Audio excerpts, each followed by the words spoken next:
브랜드 컬러와 숫자 정체성.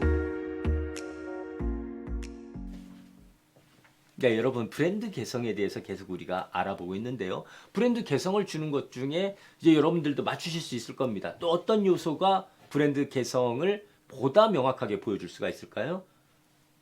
그렇죠. 브랜드 컬러입니다. 이 컬러에 대한 정체성이 그 브랜드를 보여주는 것, 사람들에게 연상시키는 것 중에서 아주 중요합니다.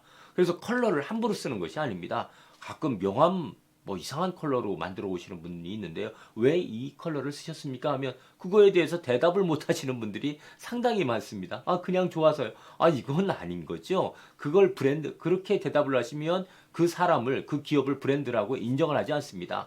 그래서 이 브랜드 정체성의 핵심 중에 하나가 컬러인데요. 이 컬러에 대한 정체성을 소비자에게 잘 전달을 시키면 소비자들은 거기에서 연상이 잘 이루어질 수가 있을 것이고 구매력을 증대시키는 아주 중요한 변수 중에 하나가 컬러이다라는 것입니다. 그런데 이 컬러는 어때야 된다라고요? 제품과 제가 퀴즈 하나 낼까요? 자, 기업의 컬러와 제품의 컬러가 다 이렇게 각각 다 달라야 되겠죠? 아닙니다. 어때야 된다고요? 동일해야 된다는 것이죠. 동일해야 통일성을 가질 수 있고 고객들은 기업의 컬러와 제품의 컬러를 동일시하는 그러한 면들이 있기 때문에 또 고객들에게 그 잔상 효과를 남기기 때문에 색을 이것저것 중구난방으로 써서는 브랜딩이 잘 이루어지지 않는다는 것입니다. 이 컬러를 하면서 차라리 제품의 컬러를 조금 다르게 보이고 싶다면 메인 컬러는 기업의 컬러와 동일하게 유지를 시켜놓고 보조 컬러를 쓰는 그런 혼합 정도는 추천드릴 수 있겠지만 뭐 여러 가지 색들을 뭐 세 가지 네 가지 이상의 색을 써가지고 제품을 돋보이게 하려고 한다. 이것은 상당히 중대한 결함이 될 수가 있다라는 것입니다.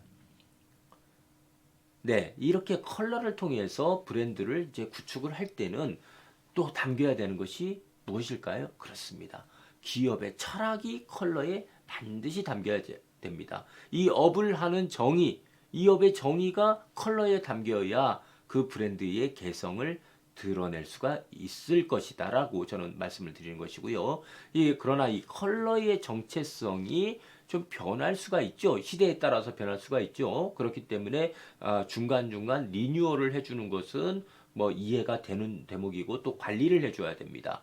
그러면 이 브랜드 컬러, 브랜드 정체성을 담을 때 이 컬러가 약간 변해서 기업의 정체성까지 완전히 바뀌는 것을 방지할 수가 있습니다. 그래서 컬러를 바꿀 때는 미리 테스트를 해봐야 됩니다. 사람들의 연상이 어떻게 바뀌는지에 대해서 미리 테스트를 해보는 것은 정말로 중요할 것 같습니다. 네, 이렇게 기업의 대표적 컬러들 우리가 지금 살펴보고 있는데요. 가령 뭐 빨강색을 쓰는 기업들이 있고 브랜드가 있다라고 하죠. 그럼 빨간색은 여러분들에게 어떤 의미를 주는지요? 저는 빨간색을 볼 때 아주 강렬하기 때문에 식욕을 좀 자극을 해서 음식점 같은 데서 빨간색을 좀 쓰는 것들이 많은 것 같습니다. 그렇습니다. 식품업계에서 나오는 제품들을 보면 레드를 쓰는 것들이 아주 많죠. 여러분들 잘 아시는 코카콜라가 아주 강렬한 빨간색을 쓰고 있죠. 뭐 레드불이라고 하는 그런 음료도 빨간색을 쓰고 있고요. 그래서 이 빨간색은 식품업계에서 많이 쓴다. 그 다음에 뭐 초록색은 뭐 저 IT 기업 중에서 뭐 가령 네이버 같은 경우 뭐 그런 데에도 초록색들을 좀 쓰고 하는데요. 파란색 하면 생각나는 기업들이 어디 있습니까, 여러분? 그렇습니다. 삼성전자. 삼성전자는 파란색, 진파란색을 그 기업의 브랜드 컬러로 쓰고 있고 각 제품들도 파란색으로 통일을 시키고 있는데요. 이 파란색은 주로 IT 분야에 있는 기업들이 많이 씁니다. 이 IT 분야에서 신뢰도를 높이고 미래지향적인 역동적인 색깔이 바로 파란색인데요. 이런 그 파란색을 쓰면 미래 기업이다라는 이미지를 줄 수가 있겠죠. 그 다음에 조금 고급스럽다라는 이미지를 줄 수가 있겠죠. 또 보라색 쓰는 기업들이 있는데 보라색은 어디에서 많이 쓸까요? 그렇습니다. 화장품 업계에서 많이 씁니다. 이 보라색은 예전서부터 왕의 상징의 색이다라고 표현들을 많이 합니다. 그만큼 신비로운 색이고 고급스러운 이미지를 주고 있고 뭐 고대에서부터 가장 귀한 그 염료로 만들어진 그 색이 바로 보라색이다라는 것입니다. 또 권력지향적인 색입니다. 안나수이라고 하는 화장품 브랜드가 이 보라색을 아주 잘 쓰고 있는 것으로 유명합니다. 그 다음에 어떤 브랜드 컬러가 있을까요? 그렇죠. 검정색. 검정색을 보실 때 여러분 어떻습니까? 도시적이죠. 좀 모던하게 보여지죠. 또 세련됐고 또 최고급 브랜드를 나타내는 그러한 색깔로도 많이 쓰고 있고 부유한 것들도 느껴지기도 합니다. 그런 지금 제가 말씀드린 특징들을 가장 잘 담고 있는 브랜드가 무엇이죠? 그렇습니다. 샤넬 보시면 지금 제가 말씀드린 그 특성들이 가장 잘 나타나 있기도 합니다. 네, 이렇게 그 컬러를 잘 쓰는 것과 더불어서 또 중요한 그러한 그 정체성을 나타낼 때 중요한 것들이 있습니다. 무엇일까요? 네, 브랜드에서 그 컬러와 더불어서 숫자를 잘 써줘야 됩니다. 숫자는 소비자의 머릿속에 브랜드의 정체성을 가장 잘 보여줄 수가 있습니다. 그리고 숫자는 1부터 2, 3, 4, 5 이렇게 각각의 정체성이 있기 때문에 이미지를 전달하는 데 있어서 아주 빠르게 전달할 수가 있습니다. 또 제품의 특징을 함축적으로 보여줄 수가 있습니다. 또 소비자로 하여금 호기심을 자극할 수가 있어서 제품을 세게 각인하는 효과가 있습니다. 그렇게 고유한 의미가 숨어 있는 이 숫자를 그 고객들의 가치까지 고려해서 잘 쓰게 되면 브랜드의 개성을 증폭시키는 효과를 가져오기도 합니다. 그러면 대표적 숫자의 특징 우리가 같이 한번 살펴볼까요? 1을 하면 여러분 떠오르는 것이 무엇입니까? 처음, 최고, 유일무이 이런 것들이 이래서 떠오르죠. 2는 여성들이 좀 떠오르고 그 다음에 연인들 우리 둘 할 때 그 연인들이 좀 떠오르고요. 결합 이런 것들이 좀 떠오르죠. 그 다음에 뭐 한 4는 잘 안 쓰는데 동양에서는 4라는 것이 좀 불길함을 의미한다고 해서 잘 안 쓰는 것 같고요. 그 서양에서 또 잘 안 쓰는 색이 잘 안 쓰는 숫자가 무슨 숫자일까요? 그렇죠. 6입니다. 6. 6이 무엇을 상징하기 때문에 잘 안 쓴다고요? 악마, 데블을 상징한다고 합니다. 그 다음에 또 잘 쓰는 것은 8. 8은 이렇게 옆으로 누워놓으면 뭘 상징하죠? 그렇죠. 무한히 이게 돌아가는 상징입니다. 또 8은 에너지가 계속 연결되어 있기 때문에 힘이 느껴지는 그런 숫자입니다.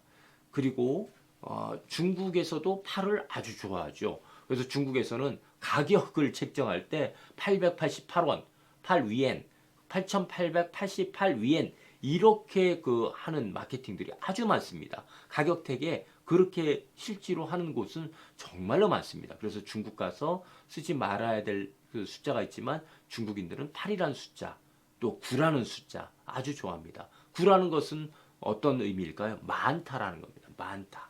그리고 뭐 새롭게 시작한다. 뭐 이런 의미를 주는 숫자이기도 합니다.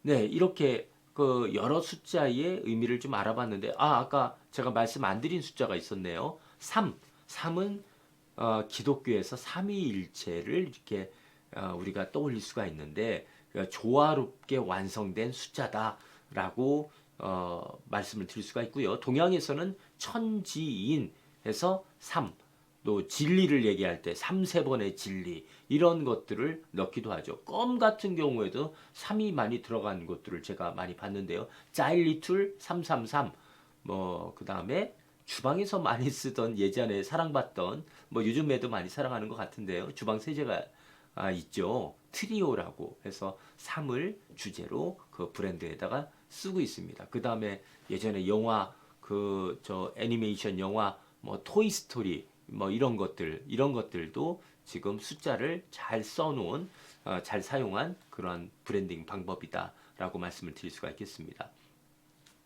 그 다음에 아까 또 하나 빠뜨린 것은 오 같은 경우, 오는 여러분 어디에서 많이 쓰냐면 차에서 많이 씁니다. 자동차 말하는 것입니다. 그 자동차에서 외제차 보면은 오를 주로 많이 쓰죠. BMW 5 시리즈, 그 다음에 뭐 SM5, 그 다음에 또 다른 데에서도 또 오들을 쓰는데, 오를 쓰는 것이 샤넬의 넘버 5라고 하는 향수 아주 유명하죠.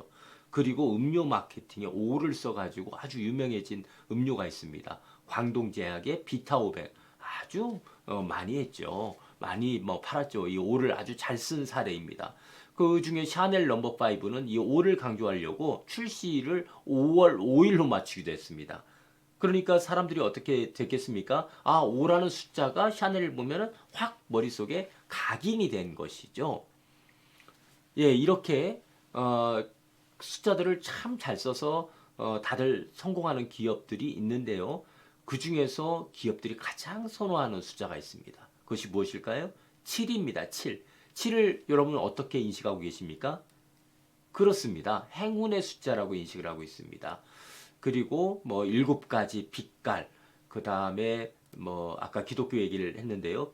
하나님이 천지 창조를 하고 안식한 날이 바로 7이다라는 그 숫자를 통해서 얘기를 하고 있습니다. 그래서 7이라는 것은 인지도가 참 높은 색이고, 아까 말씀드렸듯이 인지도가 높은 숫자이고, 행운의 숫자, 또 긍정적인 숫자, 이기 때문에 기업들이 많이 사용을 하고 있는데요. 세븐일레븐이라고 하는 편의점이 7을 써서 성공한 사례 중에 하나입니다.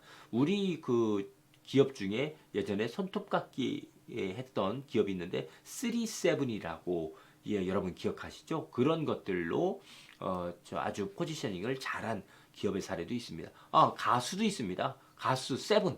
네, 세븐을 써서 자기 본명 보다는 세븐을 써서 성공한 사례도 있습니다. 네, 여러분 이렇게 우리가 저 컬러 또 숫자 마케팅까지 써서 지금 브랜드 개성을 드러내는 방법들을 우리가 알아봤는데요. 어떻습니까? 여러분 제품들도 또 여러분 자신들도 숫자 잘 쓰고 컬러 잘 쓰고 이렇게 개성을 구축해 나가면 고객들로부터 훨씬 많은 선호를 받을 것 같지 않습니까? 그렇게 여러분들이 성공하셨으면 좋겠습니다. 여러분 대단히 감사합니다.